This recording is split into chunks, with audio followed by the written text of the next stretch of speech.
Bien, nous allons maintenant entamer la table ronde sur la sécurisation de la supply chain pour protéger vos fournisseurs et renforcer votre industrie. J'invite les 5 participants à cette table ronde à me rejoindre.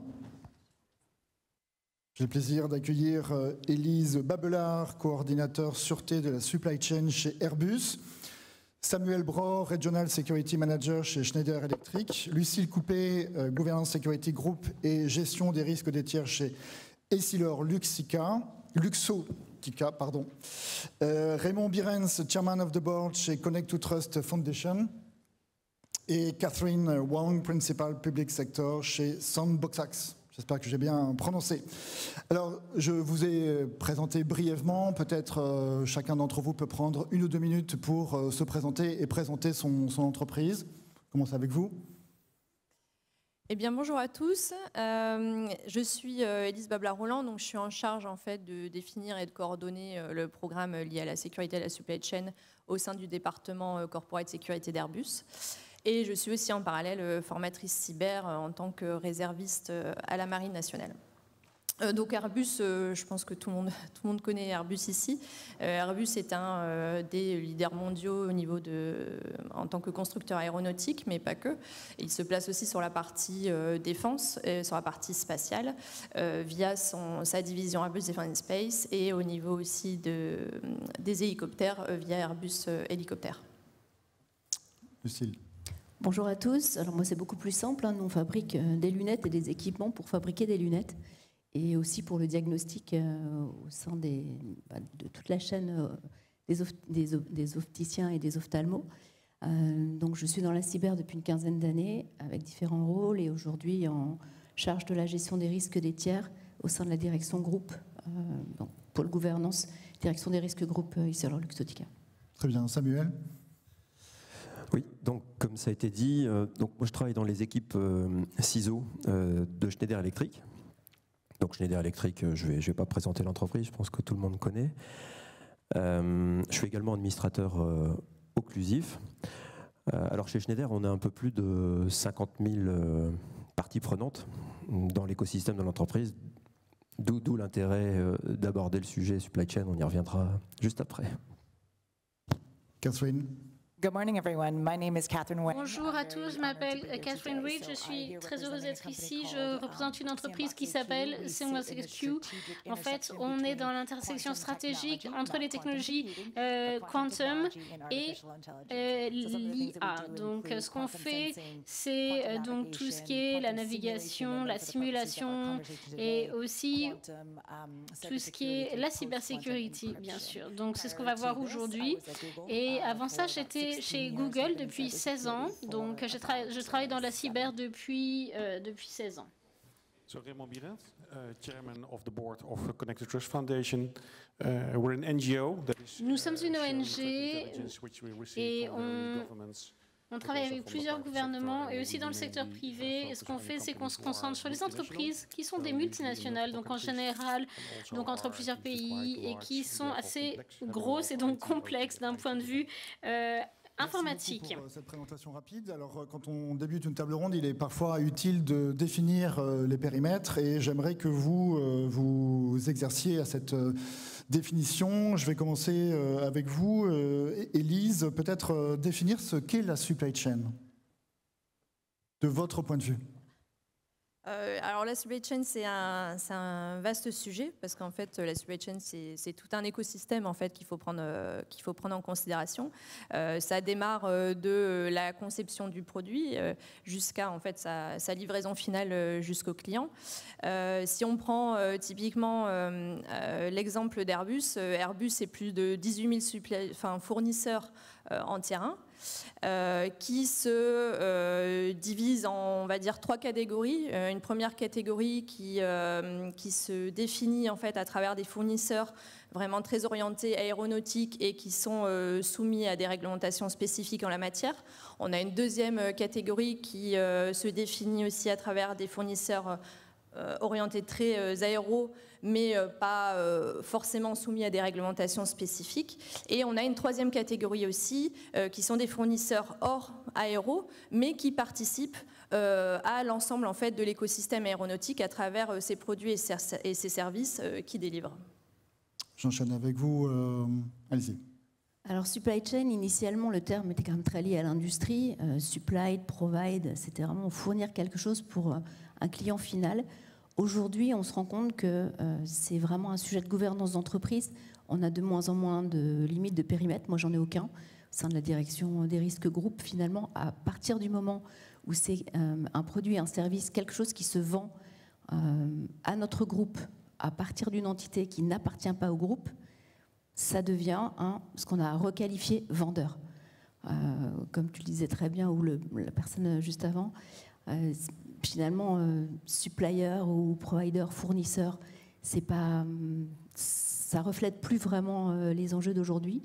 Donc plus de périmètre, un écosystème hyper volatile, parce que justement, que ce soit des consultants, des apporteurs de solutions, des nouvelles technologies, des technologies disruptives, c'est des écosystèmes extrêmement fragiles qui se rachètent, qui se transforment. On a parfois des contrats de 3 ans. En 3 ans, c'est énorme. Même le service ou le produit en lui-même va évoluer une quantité de fois. Donc pour les analyses de risque, c'est sans fin finalement. Donc le périmètre n'est pas affiché. Samuel.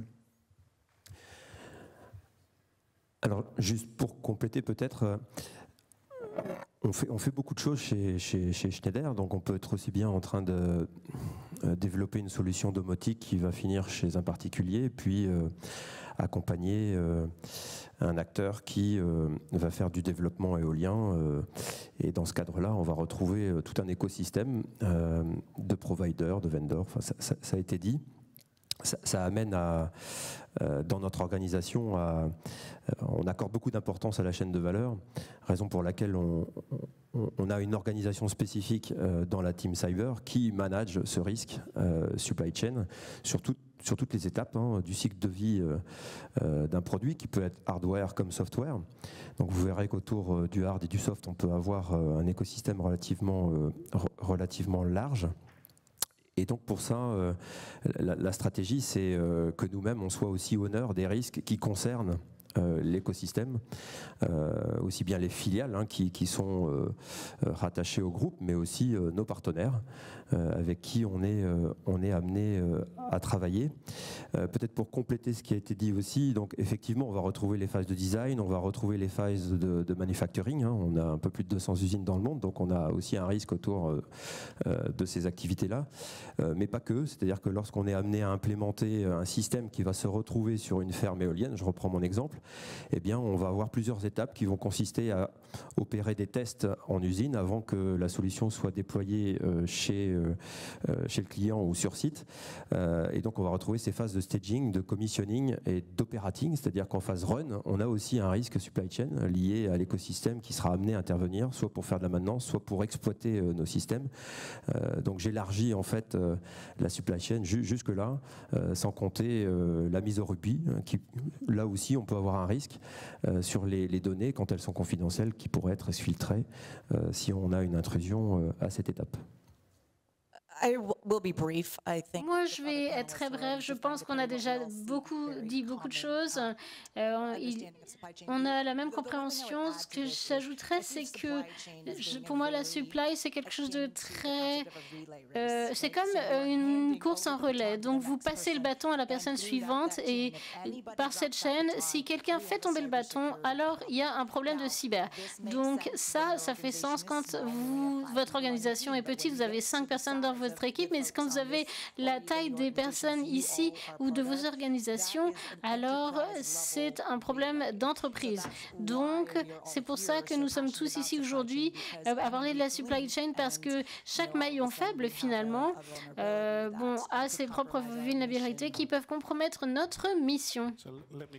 Oui, je vais finir en disant peut-être, en prenant un point de vue différent. Il y a 2 choses qui, pour nous, sont pas des problèmes de supply chain. Pour moi, final, c'est pas un problème d'achat parce que ça va bien après cela. Donc c'est beaucoup plus complexe. Derrière, donc juste un fournisseur. La deuxième chose, c'est pas un problème d'insécurité d'information, mais de données. Pour nous, c'est vraiment, si vous restez au niveau de l'information, vous êtes coincé dans l'aspect juridique de la vie privée, mais ici, il faut prendre en compte le problème d'architecture. Donc, pour s'assurer que la supply chain est donc protégée des risques, il y a ce risque aussi. Quels sont aujourd'hui les principaux types de cyberattaques ciblant la chaîne d'approvisionnement? Une réponse avec vous, Élise, et peut-être un exemple? Alors, d'une manière générale, sur la partie cyberattaque, on peut en citer plusieurs. Après, je pense qu'il faut partir du postulat aussi qu'il y a deux... En fait, si on synthétise un petit peu les attaques d'aujourd'hui, et pourquoi aussi sécuriser la supply chain est devenu, on va dire, un risque prioritaire pour nous tous, c'est pour deux choses principales. La première, c'est un fournisseur qui se fait attaquer chez lui. Potentiellement, il a sa production à l'arrêt et il ne peut pas nous livrer. Et deuxièmement, d'une manière générale aussi, si un fournisseur se fait attaquer potentiellement par les connexions qu'il a à travers le client final, l'attaque peut se propager chez le client final. C'est pourquoi aujourd'hui, sécuriser la supply chain, c'est l'affaire de tous et on doit, d'une manière collaborative, tous avancer dans le même sens. Si on prend... je ne vais peut-être pas prendre un exemple concret. Après, on peut citer par exemple Satis, parce que Satis a été cité publiquement et a été vraiment un exemple, et on remercie Satis aussi de l'expliquer aussi publiquement. Donc Satis est toujours une entreprise qui participe dans notre écosystème aéro et spécialement sur la partie peinture et surface. Satis a été cyberattaqué, si je ne me trompe pas, en 2022. Et a été interrompu par une cyberattaque pendant plusieurs mois. Si on prend un autre exemple que je ne citerai pas au niveau du nom du fournisseur, mais on a d'autres exemples clés qui nous montrent à quel point en fait, une cyberattaque peut avoir un impact financier très très lourd, que ce soit du côté du fournisseur, mais aussi du côté du client final. Pourquoi? Parce que comme je le disais précédemment, le fournisseur est bloqué sur son système de production et à la fin ne peut pas nous livrer.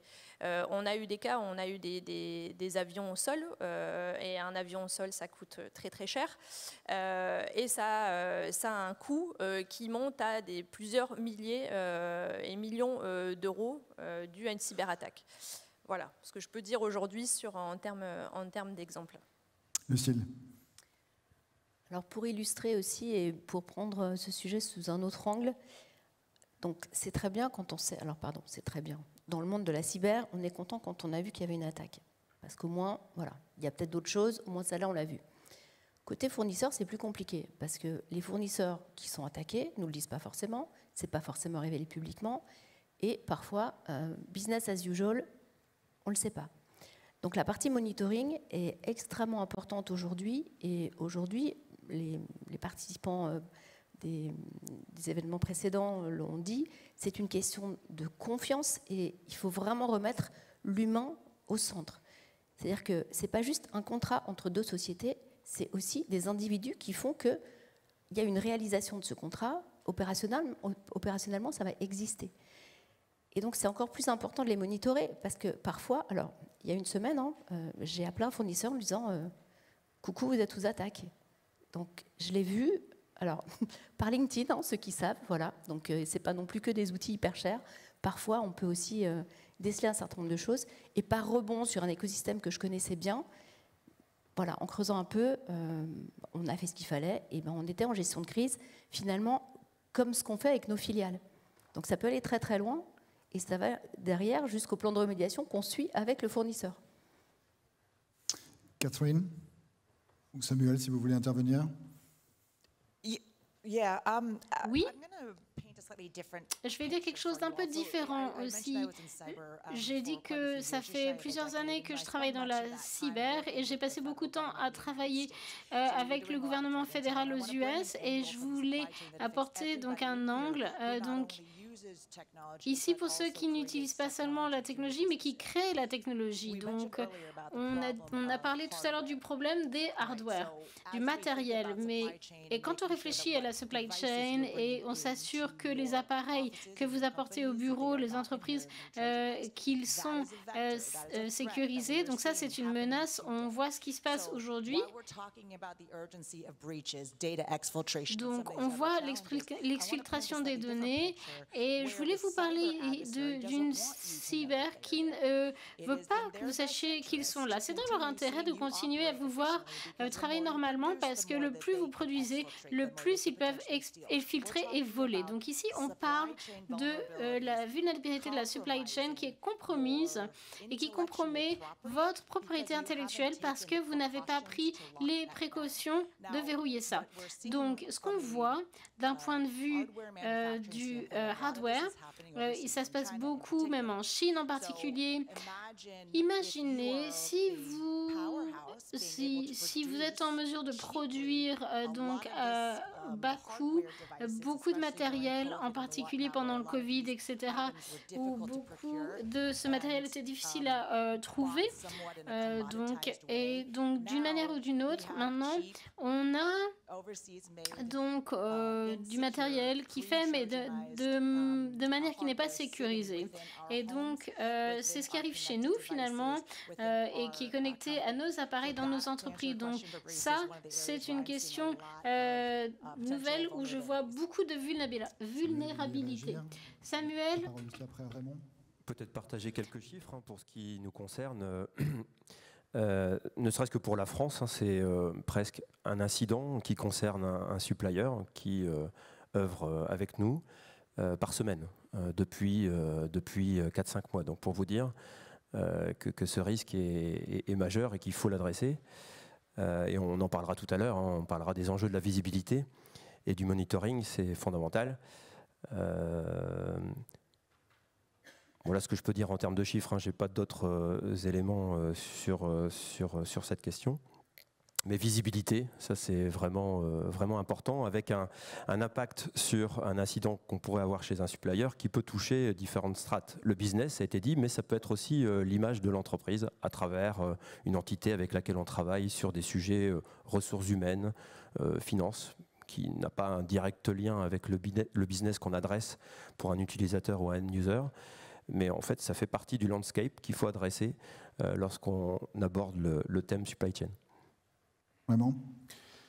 Yeah, so we supply information to. Alors, on fournit de l'information à environ 2000 organisations en Europe. Et l'un des plus gros défis, c'est les canaux officiels qui distribuent l'information sur les devices. Et normalement, on a la législation comme NIS 2 par exemple, et donc là, nos consommateurs nous disaient que en fait, ça revient à la confiance, parce qu'on a eu beaucoup d'incidents où les premiers signaux, donc pour expliquer quelque chose, une vulnérabilité qui peut être résolue et est arrivée juste à temps pour éviter les risques qui étaient actuels. Donc, si on suit les canaux officiaux, les notifications du gouvernement, etc., on a en fait, la notification arrive trop tard. Ça s'est déjà passé. Donc, au-delà des besoins légaux de notification, il y a un élément de confiance où le fournisseur doit connaître son client et le client peut faire confiance au fournisseur, Schneider, Google ou autre, pour avoir une notification au plus tôt possible et même avant. Suivant le statut, une recherche de ce qui se passe. Si vous êtes dans la technologie, le débat sur Oracle, c'est un exemple très intéressant où la confiance dépasse les effets, le fait que ça peut ou pas se passer. on fait confiance pour que ça soit protégé. Catherine? Oui, je pense en fait que le ransomware, l'exploitation de données, toutes ces choses-là sont juste des éléments clés d'avoir une architecture zéro trust. Et j'apprends ici sur ce panel que j'ai l'impression que l'Europe en général a une approche totalement différente de la confiance, alors qu'aux États-Unis, c'est vraiment...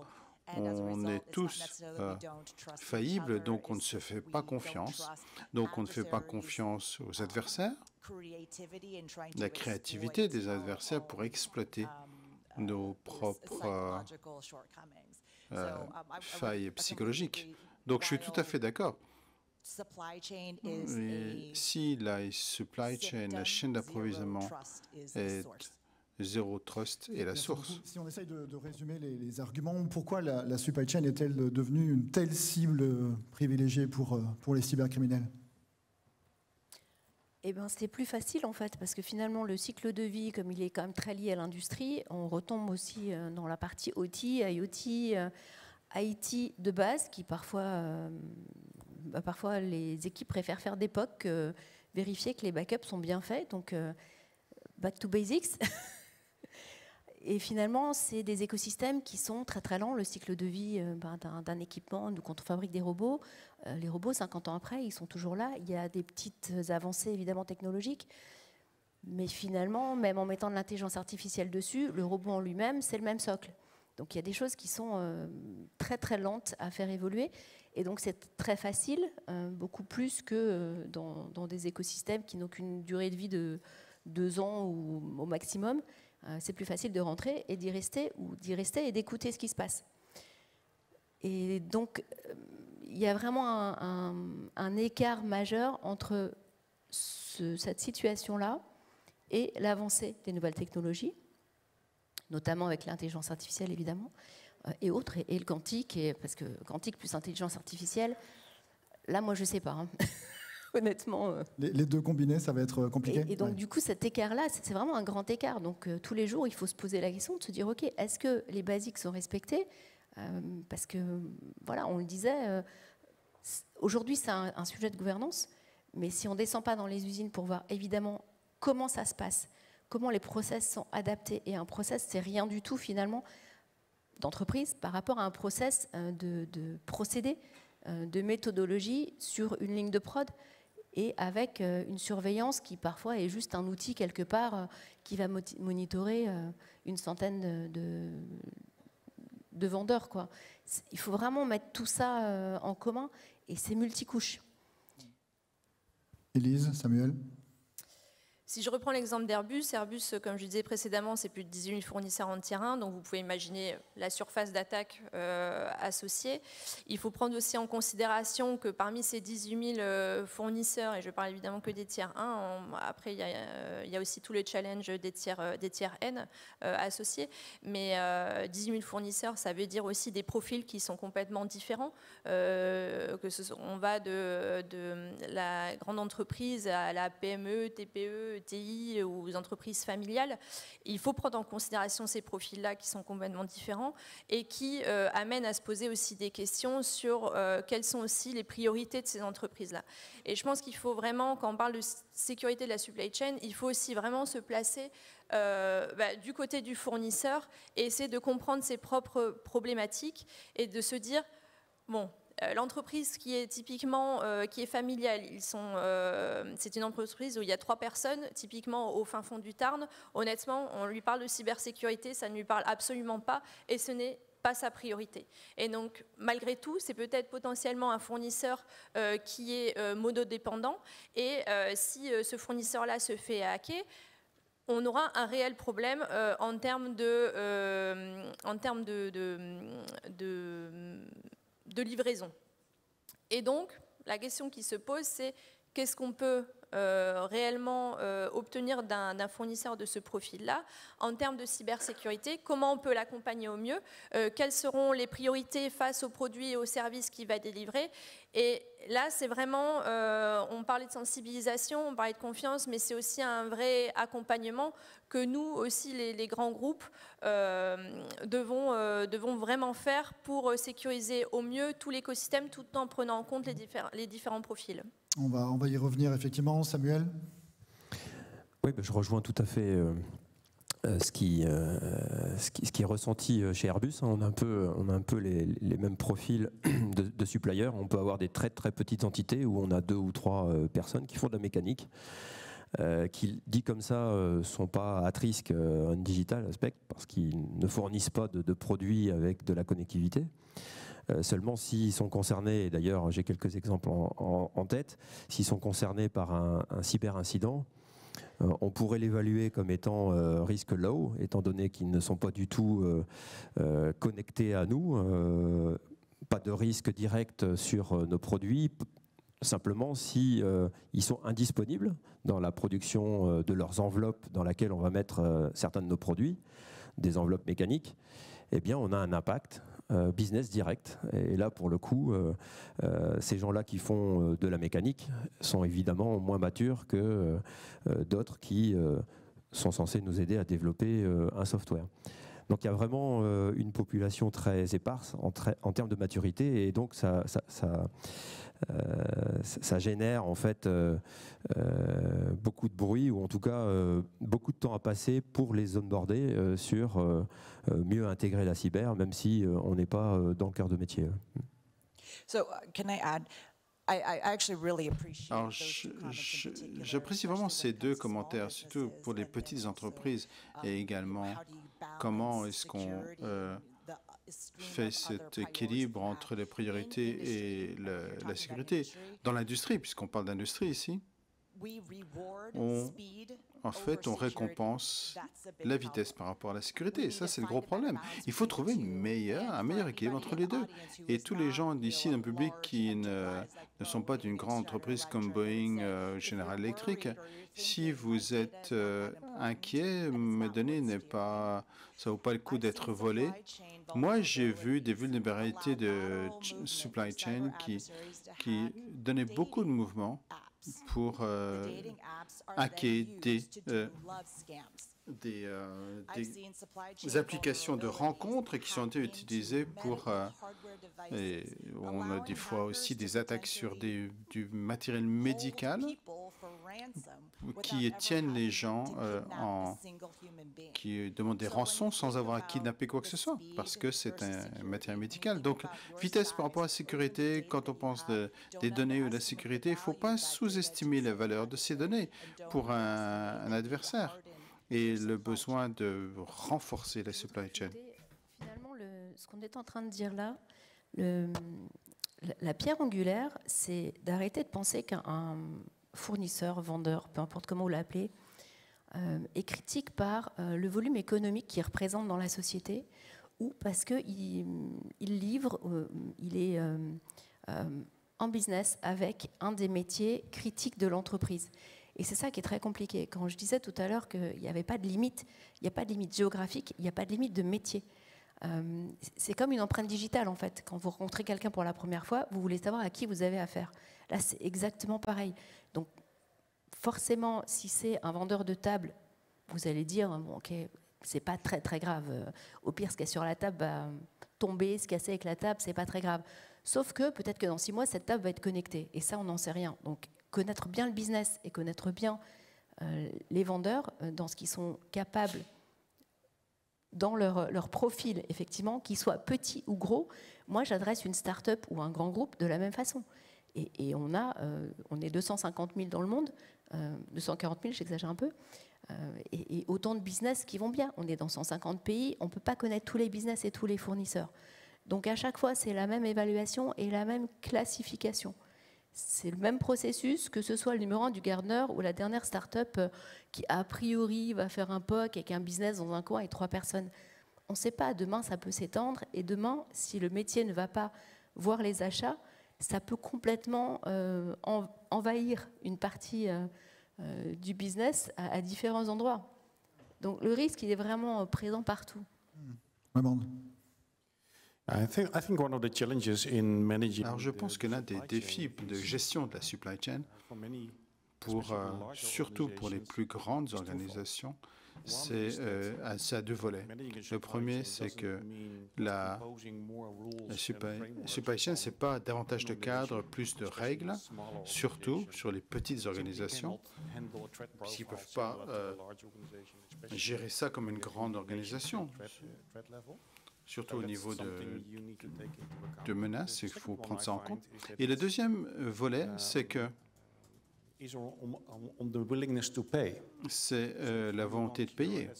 Parce que si vous voulez, les PME d'améliorer la sécurité, les produits vont devenir plus chers. Et ils vont répercuter le niveau de risque, de gestion de risque, en fait, dans la bottom line de l'organisation. Donc, en fait, que la rentabilité va descendre pour quelque chose qui va peut-être se passer. C'est le risque. Donc, c'est assez difficile même dans les gouvernements, on voit ça.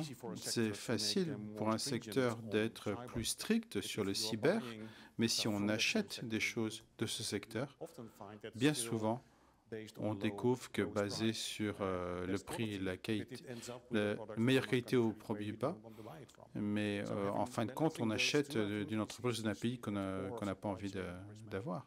Donc, ça fait partie de la gestion de la supply chain. De bonnes pratiques. On va peut-être maintenant se concentrer sur les bonnes pratiques. Si vous deviez en donner deux ou trois pour vous qui sont vraiment les plus importantes, Élise? 2 ou 3, c'est un challenge, mais on va essayer. Je pense que la première chose que je veux vraiment mettre en avant, c'est que la sécurité de la supply chain, déjà quand on parle de sécurité, on parle beaucoup de cybersécurité, mais il ne faut pas oublier la sûreté physique qui est clé. Et donc, quand on parle de sécurité, c'est et la cyber et la sûreté physique qui va vraiment de pair pour avancer vers un objectif commun de sécurisation de la supply chain. Ça, c'est le premier point. Le deuxième, quand on parle aussi de sécurité, il ne faut pas oublier pour moi les achats. Sécuriser la supply chain, c'est vraiment un travail collaboratif et main dans la main avec le département des achats. Pourquoi? Parce que les achats sont responsables de la relation avec les fournisseurs et nous, en tant que département sécurité, on vient apporter la stratégie que les achats se doit ou essaye d'appliquer en tout cas avec sa chaîne de fournisseurs. Donc c'est vraiment un travail collaboratif et ça je veux vraiment le mettre en avant parce que pour moi c'est vraiment le prérequis quand on parle de sécurité de la supply chain. Après, si on continue le lien avec les achats, on peut parler d'aspects contractuels via des annexes de sécurité qu'on pousse à nos fournisseurs avec des exigences de sécurité dédiées. On peut parler aussi de comment sécuriser nos fournisseurs lors des phases d'appel d'offres aussi, s'assurer que le fournisseur a un niveau de maturité suffisant dans la sélection finale. On peut aussi parler d'audit de sécurité, mais aussi on peut parler de vraiment comment améliorer la sécurité de la supply chain, et j'y reviendrai juste après, vraiment de manière collaborative et tous ensemble parce que c'est l'affaire de tous. Sûreté, achat, appel d'offres. Oui, alors moi j'ai une approche un peu différente. Je suis d'accord pour dire que les achats sont responsables jusqu'à ce que le contrat soit signé. Et ensuite, ce qu'on ne dit pas, parce que les fonctions support, on est fonctions support, risque, achat, privacy, juridique, etc. On soutient le business jusqu'à ce que le business il soit en relation d'affaires avec les vendeurs. Et en fait, là, après, c'est le business qui est responsable de cette relation. Donc, si le service se dégrade, si l'outil se dégrade, si la maintenance dans les usines se dégrade, nous, on ne le sait pas. C'est vraiment le payeur, on va dire, qui est responsable de cette relation. C'est plus du tout les achats, c'est plus du tout le juridique. Le contrat, il est signé, c'est terminé. Et aussi, les métiers sont responsables, pour la plupart du temps et pour la suite, de ne pas accepter la bêta feature qui va bien parce que c'est le dernier truc qu'il faut avoir et que le concurrent a également, sans les achats, sans le juridique, sans nous, sans la partie sécurité. Parce que finalement, l'analyse de risque à ce moment-là, eh ben, on insère autre chose. Et dans ce autre chose, on a d'autres risques qu'on n'a peut-être pas couverts ni évalués par rapport à l'empreinte digitale du vendeur à ce moment-là. Et donc, classification qui n'est pas figée dans le temps, à revoir. Le lien avec les business extrêmement, je dirais, privilégié pour savoir ce qu'ils ont en tête avant que ça arrive, pour qu'avant le renouvellement du contrat, on sache ce qu'ils vont pousser, ce qu'ils vont demander en termes de services ou de produits. Et c'est vraiment un lien très très fort. Donc c'est du multidépartement en permanence. Et le gros enjeu, je sais pas, enfin, on en parlait après, mais je vois que le temps file. Ce qui est très important, c'est dans les entreprises décentralisées, qu'elles soient petites ou grosses, si vous avez plusieurs points locaux un peu différents qui se gèrent un peu tout seuls, c'est très important aussi que chacun connaisse les bons interlocuteurs pour que ce multidépartement continue à perdurer. C'est ça qui fait le succès, en fait, de connaître le vendeur et connaître la façon dont on va adresser au mieux les besoins et au pire, si on y va quand même, quelqu'un a accepté le risque dans l'entreprise. Mais ça ne veut pas dire qu'on l'a accepté et c'est bon, on doit le suivre avec le vendeur. Cette démarche globale, Samuel, des achats jusqu'au business, vous validez ? Oui, ce que je disais tout à l'heure, hein, c'est un sujet de gouvernance avant tout. Hein, et donc, il faut pouvoir créer ce lien entre les achats, le procurement et les équipes cyber. Et ça peut se faire qu'à très haut niveau pour ensuite décliner la méthodo sur toutes les activités de l'entreprise pour avoir cette visibilité. Alors ça, sur le papier, c'est facile. Hein. Dans les faits, c'est beaucoup plus complexe en réalité, surtout dans l'industrie où, en effet, on a des installations qui sont legacy, mais on a aussi des partenaires comme nous, un peu legacy sur certaines offres, qui font qu'on les perd un peu de vue. Et on les retrouve lorsqu'on a un incident à manager ensemble. Ça m'arrive quand même de temps en temps. On l'oublie souvent, d'où la visibilité. Ça, c'est vraiment fondamental. La catégorisation du risque. Chez Schneider, on a 3 steps de risque. Risk on site, risk on product et risk for engineering. De telle façon à ce que lorsqu'on a un incident, parce que même si on a un bon niveau de maturité chez certains de nos partenaires, nous, dedans, on peut tout à fait avoir un incident. Et donc, pour bien le manager, il faut avoir cette visibilité. Est-ce qu'on est connecté ? Qu'est-ce que fait supplier ? Et donc, pour ça, il faut embarquer les équipes business au tout départ de l'histoire. Parce que ce sont eux qui connaissent les suppliers avec qui ils travaillent et ce sont eux qui peuvent correctement évaluer le niveau de risque pour ensuite correctement l'adresser. Est-ce qu'il faut les auditer ? Est-ce qu'il faut leur poser des questions ? Est-ce qu'il faut... pour moi, l'enjeu clé, c'est de créer du trust. Et donc d'avoir les bons points de contact dès l'instant où on a un incident, de telle façon à ce qu'il y ait de la transparence et qu'on puisse prendre les décisions rapidement. Le jour où on a un incident, clairement les questions qui vont se poser, c'est est-ce qu'on coupe les connexions et les envois de mails qu'on a entre nos entités ? Est-ce qu'on coupe les accès distants de l'entité qui a besoin d'avoir accès à une usine pour faire de la maintenance ? Bon, quand on prend ce type de décision, il faut en mesurer l'impact que ça aura pour l'activité de l'usine ou pour l'activité business. Peut-être, c'est pas un quick win, parce que c'est extrêmement complexe à mettre en œuvre. Nous, on en a quand même un certain nombre, et donc l'enjeu qu'on a engagé chez Schneider, c'est de limiter aussi le nombre de suppliers avec qui on travaille. La volumétrie est tellement énorme, et donc plus on en a, plus la surface d'attaque est large. Donc il y a aussi un enjeu à réduire en fait le nombre de suppliers avec qui on est amené à travailler. Et on n'a pas parlé d'SBOM, c'est bien aussi d'avoir une nomenclature logicielle à jour, de telle façon à ce que quand on a un incident, on puisse rapidement réagir. Donc on parle de third party, on pourrait parler de fourth party, on pourrait parler de fifth party, enfin c'est un écosystème. C'est plutôt ça dont il faut parler. Parmi les pays que je couvre, j'ai la France, et en France, on aime bien sous-traiter. On adore ça. On sous-traite à des niveaux 1, niveau 2, niveau 3, niveau 4, parfois niveau 5. Et tout ça, ça rend complexe en fait le management de l'ensemble. Donc voilà, même si on a un process, tout n'est pas gagné pour autant. Moi, je serais plus humble sur cette question. D'accord. Catherine? Sure. So I agree with everything that. Alors, je suis d'accord. Ce que Léon dit, n'a pas dit, ça a à voir avec la visibilité, qui est très, très important. Néanmoins, je vais regarder dans ma boule de cristal les 3 étapes à l'avenir. C'est un gros challenge pour avoir les ressources, le financement, pour avoir une visibilité complète de la supply chain. Et on va être honnête, si c'est facile à faire, et ce n'est pas la supply chain, ça va être une autre vulnérabilité cyber. Et on sait que si les hackers sont après nos données, à un moment donné, il va y avoir des retours qui vont diminuer à toute mesure qu'on met dans le château pour protéger les joyaux de la couronne. Donc en fait, l'inévitabilité de vol de données, à mon avis, la chose la plus raisonnable à faire, c'est de s'assurer que la donnée est très bien protégée avec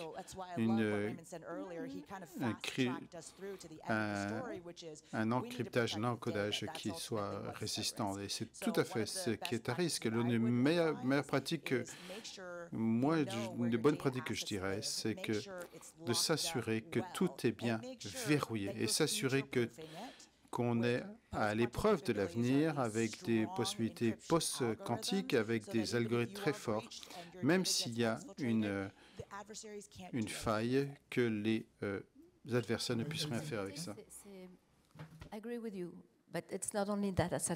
Alors, ce n'est pas uniquement basé sur les données, mais je suis d'accord avec vous. Pardon. Allez-y en français. Quand vous avez un opérateur de maintenance qui, à distance, va tous les mois, tous les 6 mois, ajuster un paramètre, faire une mise à jour, ou juste vérifier si tout va bien, si par rapport à un nouveau procédé, le paramètre est toujours valide, c'est une connexion à distance. Il n'y a aucune donnée en jeu. Et par contre, cette connexion, si c'est le même gars qui vient depuis 15 ans, qui est connu, qui prend le café avec les équipes locales, parce qu'en fait, c'est de ça dont on parle, c'est très important de savoir, à ce moment-là, de renforcer les basiques. Comme je disais, qui est venu, à quelle heure, pour faire quoi? Il est reparti quand? Est-ce que la connexion elle est toujours ouverte? Et en fait, ça, tout le monde s'en fout, en vrai. Donc, on a respecté le process, on a ça, on a tracé. OK, mais le gars, il est venu? Ah, je sais pas, c'est la semaine où il était censé venir. Voilà, c'est des petits détails comme ça. Et c'est pas forcément que les données. Évidemment, les données, c'est... je dirais les métiers sont un peu plus sensibilisés aux données, c'est très médiatisé, on a de plus en plus de données compliquées aussi, qui sont aussi ingérées par des systèmes de plus en plus complexes. Donc ça, on arrive à suivre un peu mieux, à cartographier un peu mieux, il me semble, les flux de données qu'avant. On n'en est plus responsable, c'est plus évident. Maintenant, une connexion qui reste ouverte, ça ne sert à rien de mettre une sonde de Nozomi dans une usine si ça reste ouvert. Catherine? Ouais. I agree. In instances where we're talking about. Je suis tout à fait d'accord. C'est là où on parle par exemple, des infrastructures comme les compagnies aériennes, par exemple. Il y a un aspect très important pour suivre la vie quotidienne. Alors, l'un des exemples les plus intéressants que j'ai vu pour améliorer la supply chain et leur sécurité, c'est aux Pays-Bas. Il faut savoir qu'au gouvernement, le gouvernement hollandais a créé un écosystème sur le partage d'informations et chacun des membres de la chaîne, ces écosystèmes ont une tâche spécifique comme nous.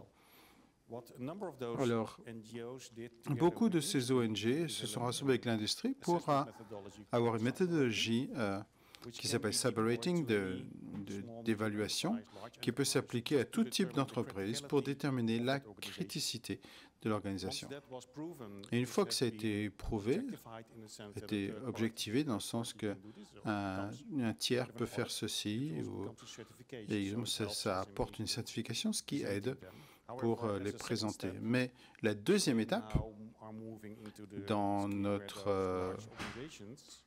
pour les grandes organisations, une fois qu'elles sont identifiées comme critiques, sont en fait stimulés pour d'être enregistrés avec des entreprises comme nous, parce qu'ils veulent avoir dans leur cadre de contrôle, c'est de s'assurer que les fournisseurs, et surtout les fournisseurs critiques, sont bien informés.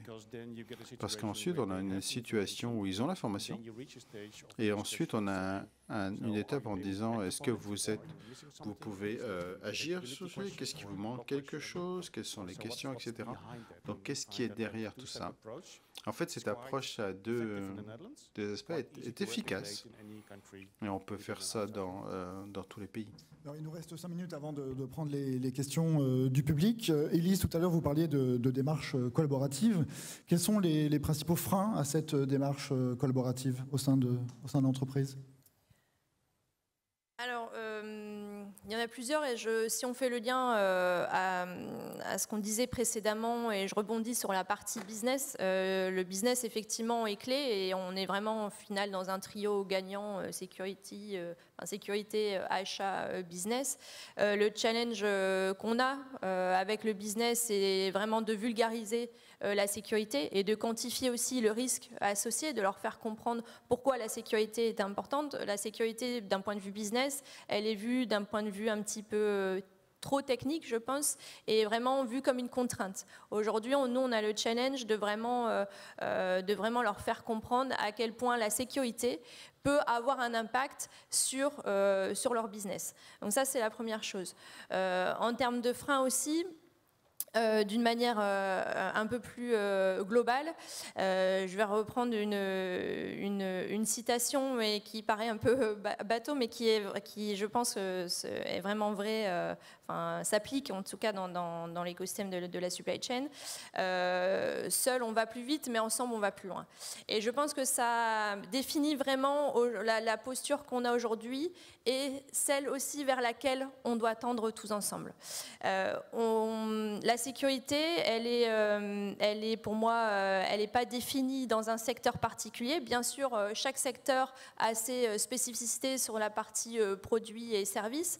Malgré tout, il faut se le dire, on ne réinvente pas la roue et on s'appuie tous sur des standards existants du type ISO 27000, NIST 800, XXX, etc. Et ce qui veut dire qu'on a quand même tous un objectif commun de sécuriser notre supply chain et de se sécuriser au global de la même façon avec une finalité qui est similaire. Donc pour moi, le plus gros frein aujourd'hui, c'est de se dire on a besoin de tous tendre de la même manière et c'est une des clés pour moi pour vraiment s'en sortir et de manière collaborative. Maintenant, essayons de le faire ensemble et arrêtons de penser qu'on fait mieux que les autres. Et je pense que c'est vraiment pour moi un message que je veux faire passer et c'est valable dans tous les secteurs, je pense. Samuel ? Oui. On n'a pas parlé de NIS 2. Ouais. Alors, on pourrait considérer que NIS 2 est une opportunité. Ça pourrait être aussi un frein. Enfin, je vais parler de mon cas chez Schneider. On fait beaucoup intervenir des intégrateurs, des installateurs. Et donc, suivant le pays dans lequel on se trouve, nous, on est en train de transposer, non, en tout cas d'enregistrer l'entreprise dans les pays qui ont transposé. On est à peu près présent dans tous les pays d'Europe, donc ça représente une masse de travail, sauf que les pays transposent pas tous de la même façon, et on se retrouve avec des exigences qui sont éparses entre les pays. Et donc pour ce qui est des installateurs, des intégrateurs qui sont entre nos clients finaux et nous, sont pas toujours concernés par NIS 2. Donc NIS 2, vraiment, c'est une opportunité, mais il faut pouvoir embarquer tout le monde, comme ça vient d'être dit. Aussi ceux qui nous aident à installer nos produits et à intégrer nos produits.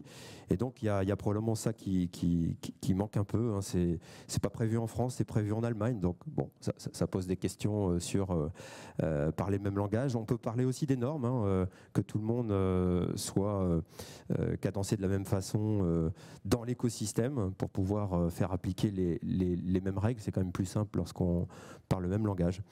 Voilà pour compléter ce qui vient d'être dit. Lucille, vous vouliez réagir ? Ouais. Oui, sur les freins, en fait, je l'ai déjà dit tout à l'heure, localement, faire très attention d'essayer d'harmoniser les meilleures pratiques et de rester ouvert aux meilleures pratiques qui, localement, peuvent vraiment faire sens et peuvent être appliquées au reste de l'organisation, parce que c'est dans les deux sens, hein, c'est du top-down et du bottom-up, parce que voilà, localement, ils savent, et ils savent mieux que nous.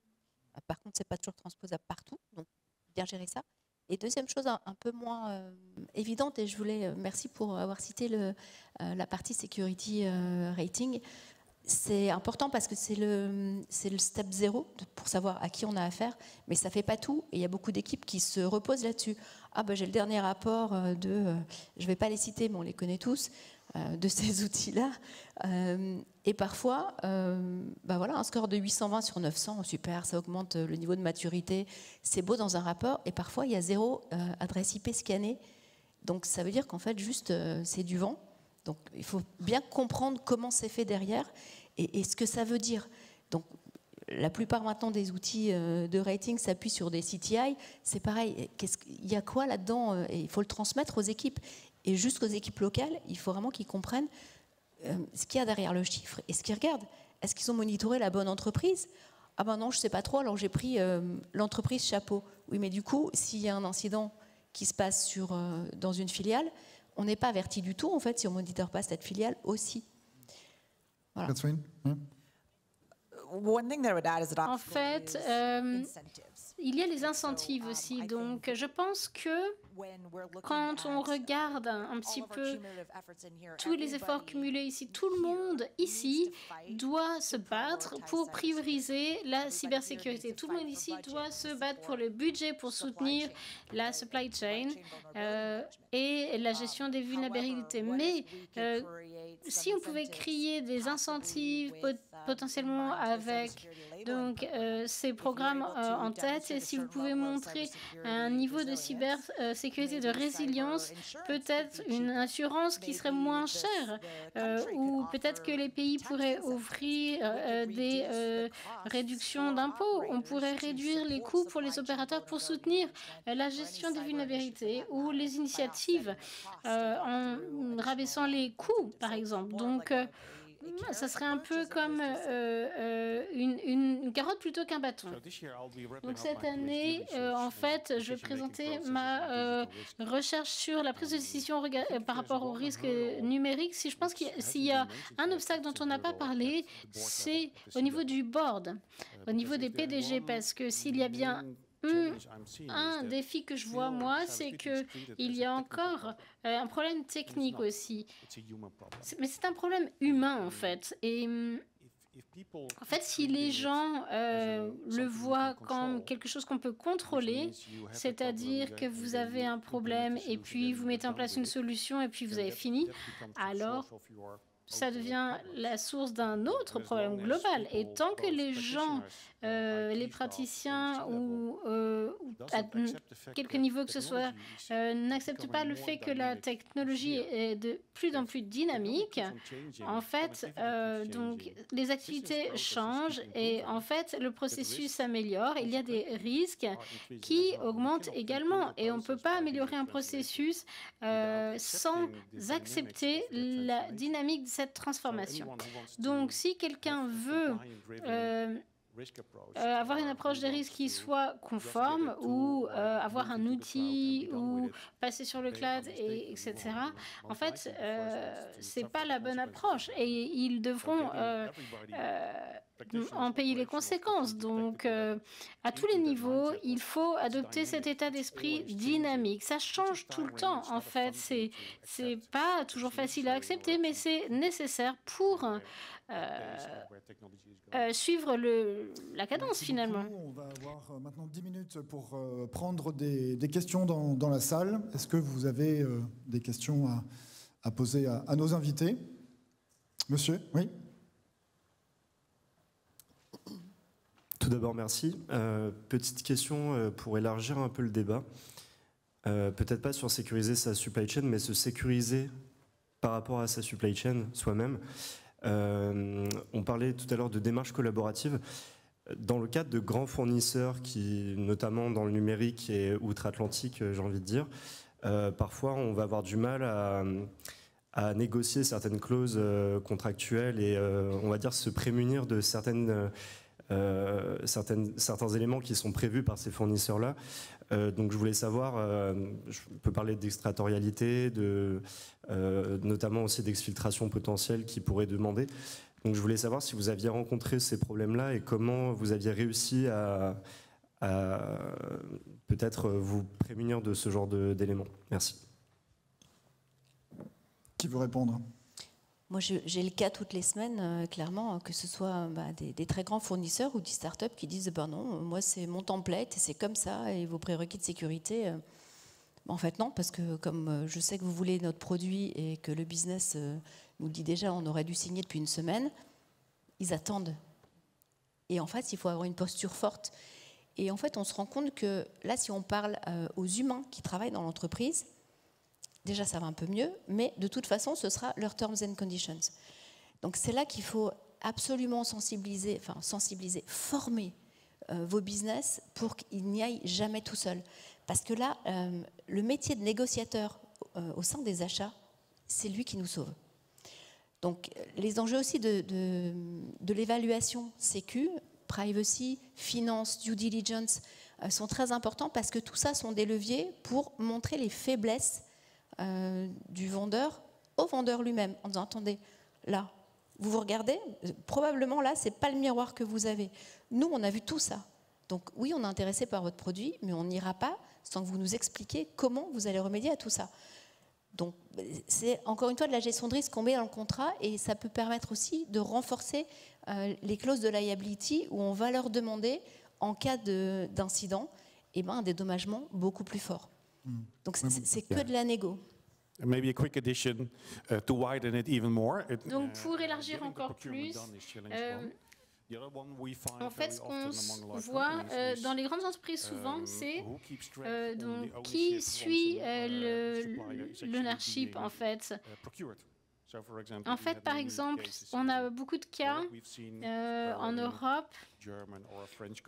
Si on voit une entreprise allemande ou française, on voit le contrat initial, et puis quand ils ont été rachetés donc par une entreprise chinoise, ce qu'ils ont fait, c'est que en fait, ça peut être la Chine ou les États-Unis en fait, mais en fait, ils sont obligés de suivre la loi. Donc c'est pas leur faute, mais il faut une clause si quelque chose change. Donc c'est pas quelque chose de technique, c'est une question de responsabilité aussi, ou avec le mauvais pays qui peut aller dans la mauvaise direction par rapport à là où vous voulez aller. Oui. Élise, j'en reviens à l'aspect collaboratif, ça répondra qu'à une partie de votre question, parce qu'effectivement, on a le même challenge face à des gros providers, des gros fournisseurs. Malgré tout, je pense que la posture de demain, c'est vraiment d'aller vers un écosystème collaboratif, c'est-à-dire de faire reconnaître aussi un certain niveau de maturité de nos fournisseurs et le faire reconnaître en amont et aussi via nos exigences contractuelles. C'est-à-dire qu'on cherche tous à connaître le niveau de maturité de notre fournisseur. Et pour ça, typiquement au sein d'Airbus, on a un projet qui est en cours pour optimiser toutes les évaluations cyber qu'on fait au sein de notre écosystème aéronautique avec l'ensemble de l'écosystème. Et ça, c'est clé. Et vraiment, c'est le futur pour moi de dire, OK, on se met tous d'accord sur un niveau sur lequel on va reconnaître que le fournisseur a obtenu un certain niveau de maturité. Aujourd'hui, on a des programmes type Air Cyber de Boost Aerospace qui permettent déjà de tendre vers ça.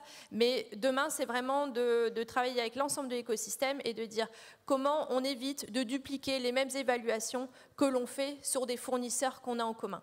Et ça, c'est la clé de demain, et ça va nous permettre aussi d'avoir un vrai levier au niveau des négociations contractuelles qu'on va avoir et de dire, OK, on s'est tous mis d'accord sur un standard et sur une manière d'évaluer en fait nos fournisseurs. Et pour cela, ça va nous permettre peut-être de nous concentrer uniquement sur des exigences qui seront spécifiques au secteur en question. Alors, une autre question tout en haut de la salle.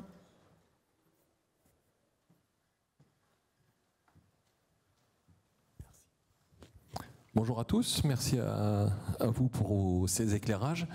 En termes de référentiel de maturité cyber, qu'on ait 10 sous-traitants fournisseurs ou des milliers comme certains d'entre vous, sur quoi repose l'attestation de maturité cyber qu'ils vous fournissent? Personnellement, dans l'industrie de l'armement, on a envoyé, avec l'appui de notre ministère, un questionnaire avec une vingtaine de questions, socle, mais qui repose sur du déclaratif uniquement. Et à l'inverse, nous, en tant que fournisseurs d'autres grands groupes défense, que je ne citerai pas, on a été bombardés avec un questionnaire de plus de 200 questions auxquelles je me suis refusé à répondre. Quel type de standard utilisez-vous et comment vérifiez-vous ou faites-vous confiance à vos sous-traitants et fournisseurs? Merci.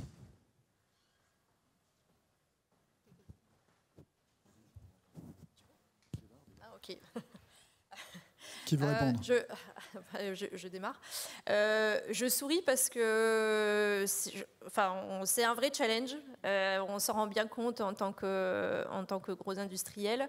Vous parlez je pense, du référentiel niveau fondamental de la DGA, si je ne me trompe pas. Voilà. Qui est autodéclaratif. Nous, honnêtement, l'autodéclaration, on ne peut pas avoir confiance dans l'autodéclaration pour plusieurs raisons. La première, c'est un fournisseur qui souhaite absolument rentrer dans l'écosystème de l'industriel s'autodéclare bon et il s'avère après quand on creuse, ce n'est absolument pas le cas. Et à l'inverse, il y en a qui sont très sincères dans leur réponse et ça leur porte préjudice à l'inverse. Donc l'autodéclaration, c'est compliqué parce que chacun a sa manière en fait de s'auto-évaluer. Et c'est pour ça que je rebondis sur ce que je disais juste précédemment, mais on a une vraie volonté d'avoir un projet pour optimiser toutes ces évaluations cyber et se mettre d'accord sur un standard, sur une méthodologie pour optimiser et réduire aussi la situation que vous connaissez aujourd'hui, de dire chacun en fait envoie son propre questionnaire, son propre référentiel et les fournisseurs sont complètement noyés sous une multitude de questionnaires à répondre et c'est l'enfer et pour le fournisseur et on perd en qualité aussi d'un point de vue du client final. Pour répondre aux standards sur lesquels on se repose, les standards sont ce que je disais juste précédemment. On s'appuie quand même sur des standards existants, type ISO 27000, NIS 800, etc. En matière de défense, si on parle de la partie purement défense, on va dire, on travaille typiquement avec la DGA et c'est ce que le référentiel, par exemple, Air Cyber a fait avec le niveau fondamental pour justement se dire qu'on est sur le domaine défense, mais on a quand même une base commune entre le domaine civil et défense, qui est très important aussi pour les fournisseurs qui sont à cheval sur le périmètre civil et sur le périmètre défense. Après, on a encore du travail à faire et ça fait partie du projet justement que je mène au sein de l'écosystème aéro. Mais ce qu'on fait au sein de l'écosystème aéro peut très bien se transposer en cross-secteur. Merci beaucoup. I have a question regarding communities. Et une question par rapport aux communautés. Donc, on parle de différentes maturités et donc certains en ont plus que d'autres. On peut parler des demandes et des classifications, mais est-ce qu'il y a aussi le rôle informel des plus grosses entreprises de partager un peu comme un grand frère ou une grande sœur qui aide, quelque chose de plus informel? Qu'est-ce que vous pensez, par exemple, chez Schneider? Est-ce que vous avez certaines responsabilités en dehors de ce que vous faites actuellement, normalement? Je dirais que parfois, on prend plus de temps pour les aider, pour dire si vous êtes plus mature, alors ça va aider vos autres clients, vous serez plus visible et vous serez plus désirable. Et puis aussi, la façon... Donc, en fait, c'est une approche. Ça veut dire que plus vous avez de certificats ou si vous montrez vos derniers audits, etc., les matrices de risque avec zéro risque critique, etc., Moi, je ne parle même pas de RFP, hein, mais les entreprises qui sont impliquées dans le développement des classifications aux Pays-Bas, ils prennent cette approche, en fait. Certaines fournissent un soutien aux fournisseurs critiques en fournissant d'un point de vue donc des résultats. En fait, ils peuvent appeler les grandes entreprises pour leur demander leur soutien pour les résultats.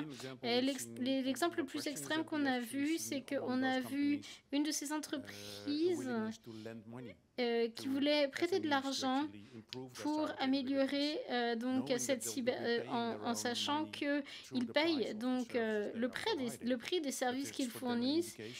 Pour eux, c'était une indication que c'est quelque chose qui s'améliore. Et ici, il faut être conscient qu'on paye plus, mais que ce soit donc de cette façon ou d'une autre, sur le court terme, vous aidez plus. S'il y a un risque acceptable aussi ici, je vois aussi donc qu'on peut donc mettre en place donc comment dire, une approche où on voit les risques acceptables. Et je dirais aussi qu'il y a une question de réputation aussi. Si c'est donc en votre mesure de dire que cette entreprise est protégée par X, Y, Z, c'est une bonne façon de fournir une valeur intrinsèque, donc reconnue globalement. As they look to expand their business, outside of the customers. Donc, en particulier, s'ils veulent étendre leurs activités. De prendre une dernière question, monsieur. Bonjour, merci pour vos réponses. Quel conseil vous donneriez pour gérer les fournisseurs invisibles? Je pense, j'ai en tête plutôt dans le développement logiciel, les composants ou librairies. Pour lesquels les développeurs font le choix d'intégrer dans les codes sources ou non, et qui peuvent avoir des impacts importants, comme on l'a vu avec la vulnérabilité de Log4j il y a quelques années. Comment gérer ces fournisseurs invisibles qui participent à nos produits? Merci.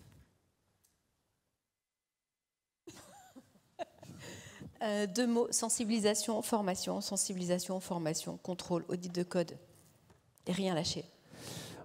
On l'a dit tout à l'heure, hein, c'est un sujet de gouvernance. C'est-à-dire que même pour les équipes R&D, qui est une activité comme une autre, on doit les onboarder. Donc ça passe par le awareness, bien sûr, la formation, la partie procurement, pour justement éviter du shadow, on l'appelle comme on veut, mais pour ne pas reprendre vos termes. On en revient à la gouvernance, ensuite l'évaluation du risque, et être sûr de ne pas passer au travers de certains fournisseurs, même si dans la vraie vie, tout ce qu'on dit sur le papier, ça marche, mais dans la vraie vie, on en a toujours quelques-uns qui peuvent passer au travers, clairement. Tout à l'heure, j'ai parlé du SBOM, donc la nomenclature logicielle, la carto des constituants que vous avez au niveau software et hardware, c'est fondamental pour savoir qui fournit quoi, d'où ça vient et quel niveau de risque il représente dans l'ensemble ou sous-ensemble que vous avez à fabriquer. Donc visibilité, moi je dirais, c'est le travail initial, et ça passe par le awareness, la formation, très proche du terrain avec les acteurs qui sont concernés par cette question. Et pas uniquement sur la partie logicielle, sur la partie hardware c'est la même chose, dans les HR c'est la même chose, dans les finances c'est la même chose, enfin bref, tout le monde est concerné quelque part. Et puis le management aussi, renforcer, peu importe les niveaux de management qu'il y a, mais le manager est responsable, est très très responsable, le seul responsable de ce qui est fourni par ses équipes.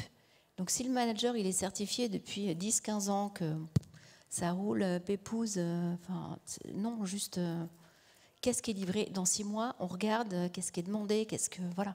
Et avant que ce soit officiellement livré en interne ou en externe, on doit avoir une première vérif interne au sein d'une équipe. Je pense que ce qu'on voit aussi depuis l'année dernière, il faut faire face à ce problème, c'est que moi je vois dans les grandes entreprises, dans les équipes c'est plus des DevOps en fait, au lieu de tout acheter, en fait quand c'est vraiment critique pour votre business, je vois 50, 80 personnes, 100 personnes qui font le développement. Et ça vous donne la structure de gouvernance pour vous assurer que l'équipe de développement regarde tous les aspects de l'architecture, où vont les données, etc., etc. Donc je pense que ça, c'est un défi intéressant en termes de développement, qui est très prometteur. Merci pour vos questions. Merci à nos 5 intervenants. On peut les applaudir. Merci à vous.